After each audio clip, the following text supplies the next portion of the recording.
Assalamualaikum dan salam sejahtera. Selamat datang ke channel aku, iaitu channel Hanan Mikael. Okey, hari ni aku nak merungkai tentang tajuk ini pula. Bolehkah pesakit mental berkahwin dengan pesakit mental yang lain? Bipolar ke boleh ke orang bipolar kahwin dengan orang bipolar? Boleh ke orang skizofrenia kahwin dengan orang MDD? Buat yang tak tahu, MDD tu stand for Major Depression Disorder. Tu MDD.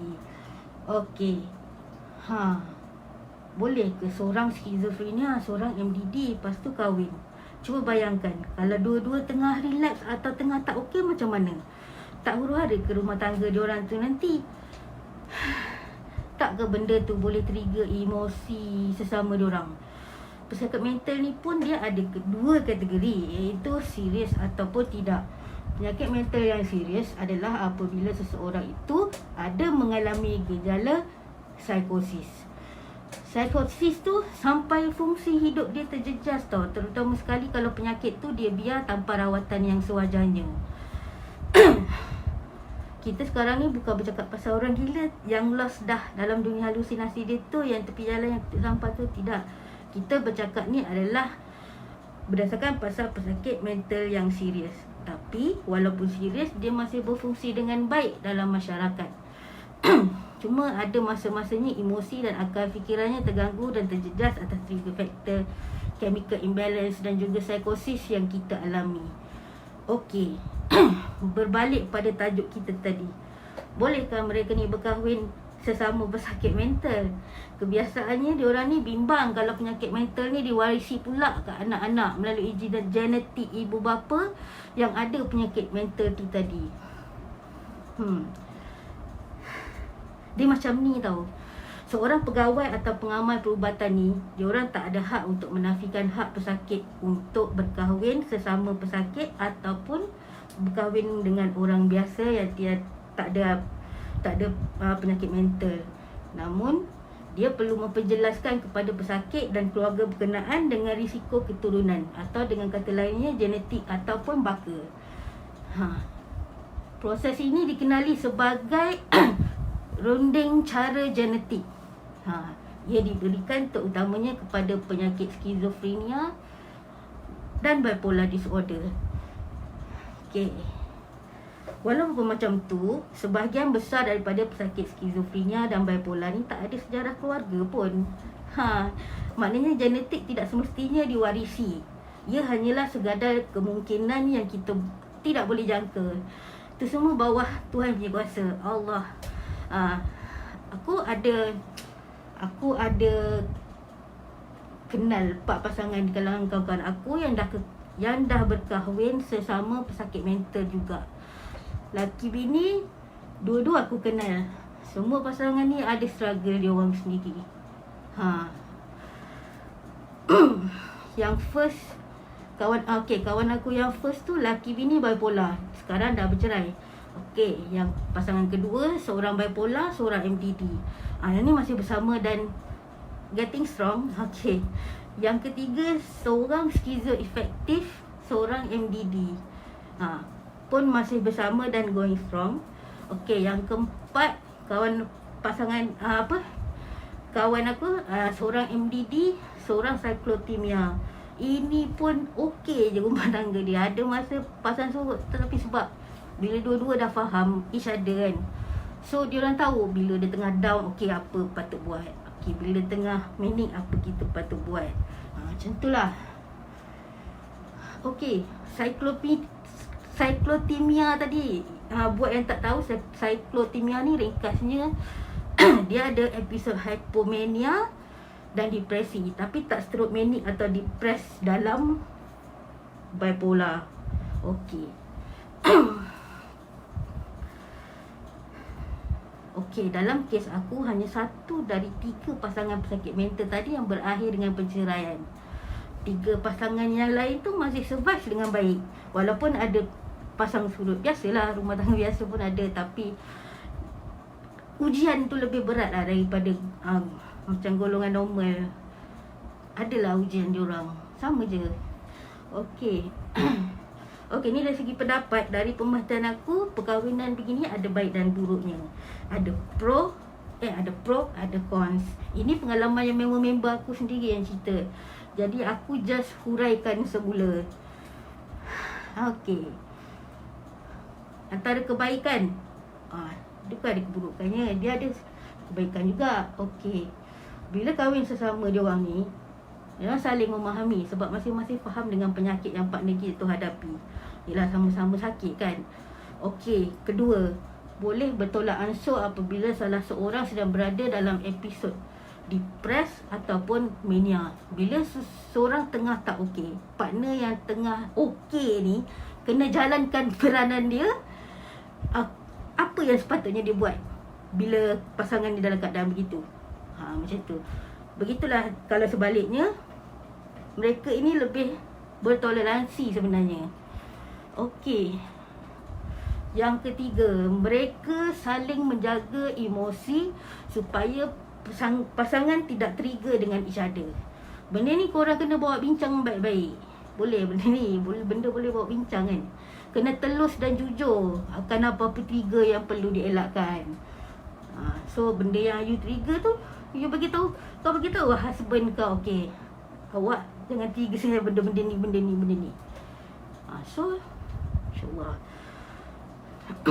Lepas tu yang keempat, boleh saling jaga ubat dan jaga mental pasangan masing-masing.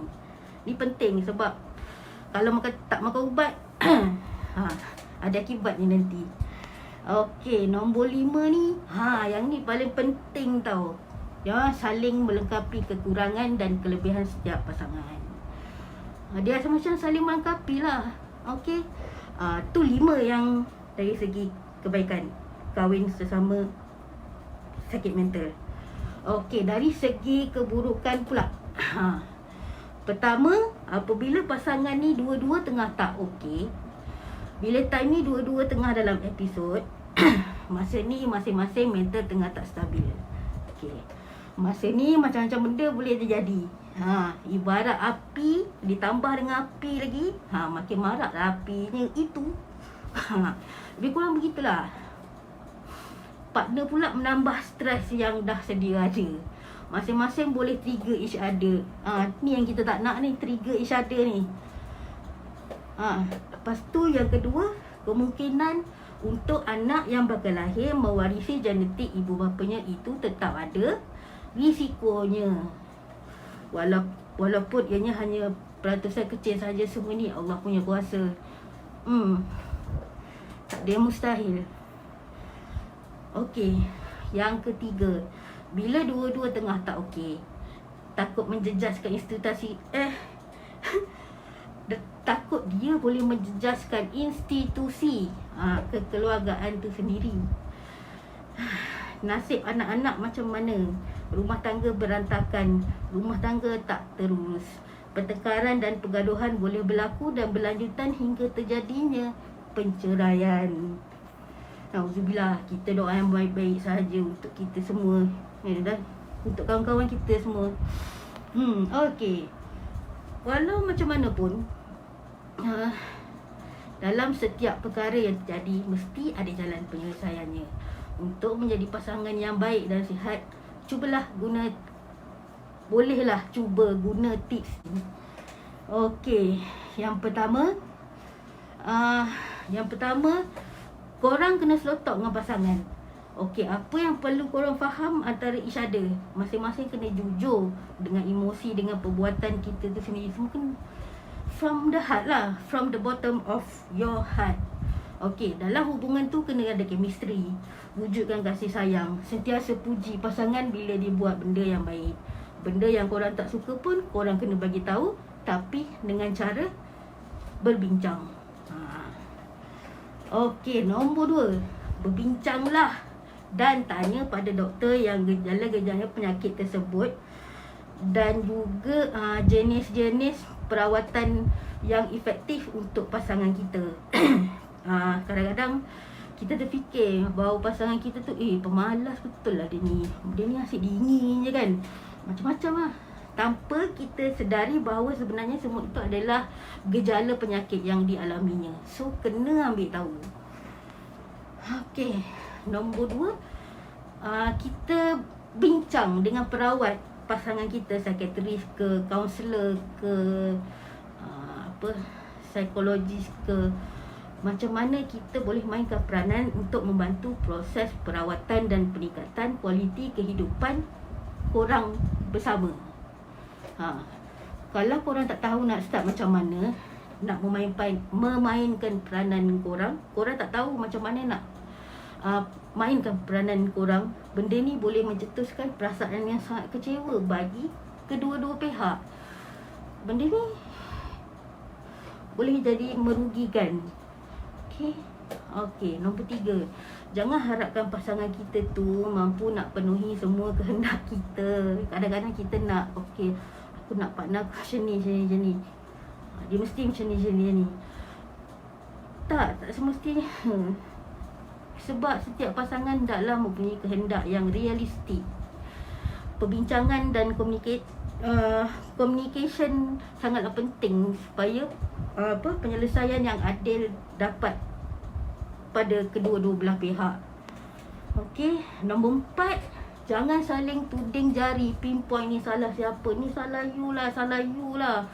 AI pula mana ada, macam tu contoh. Okey, nombor 5, kalau tak okey juga, dapatkan perkhidmatan kaunseling daripada pakar. Okey, itulah sedikit yang mampu aku huraikan. Selain dari itu, yang paling utama adalah sentiasa berdoa, minta petunjuk dari dia yang di atas. Kita serah semua kat dia. Okey, sebenarnya aku bukanlah orang yang layak untuk bercakap isu perkahwinan tadi sebenarnya, sebab aku sendiri pun belum kahwin lagi. Cuma aku terdetik nak share isu ni sebab ramai yang nak tahu kan. Segala apa yang aku ceritakan tadi, aku selaraskan dengan mengambil fakta dan pemerhatian dari sudut pandangan pengalaman sendiri dan cerita kawan-kawan sekeliling. Okey, akhir kata, aku harap korang boleh faham sedikit tentang isu ni tadi. Okey, selain daripada orang sakit mental, sebenarnya orang orang biasa pun boleh aplikasikan apa yang saya cakap tadi, yang aku cakap tadi. Okey, rumusannya, pengarah perkahwinan tu satu rahsia Allah. Sakit atau sihat mental kita pun, kalau Allah kata kun fayakun, maka jadilah. Tiada apa pun yang mampu menghalang. Kalau dah jodoh, kahwin ajalah. Bukan tak ada jalan ya untuk penyelesaiannya. InsyaAllah semua penyakit pun ada ubat. Lepas tu, ambil positif bahawa setiap sesuatu yang berlaku mempunyai hikmah di sebaliknya. Jadi ustazah pula. Okey, tapi rasanya cabaran macam ni selalunya akan memperkukuhkan lagi jati diri dan kekuatan dalaman kita dalam menghadapi liku-liku cabaran lain dan macam-macam lagi. Itulah namanya hidup. Kalau tak ada masalah, bukan hidup namanya.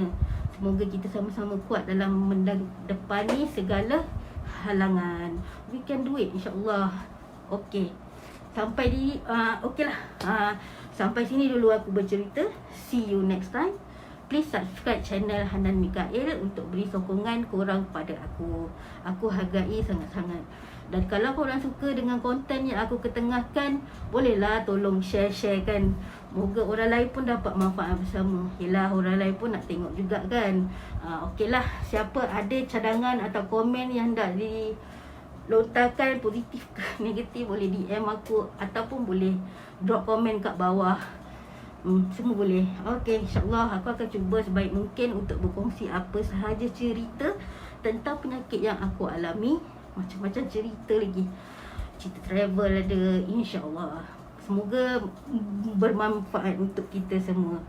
Bye. Assalamualaikum.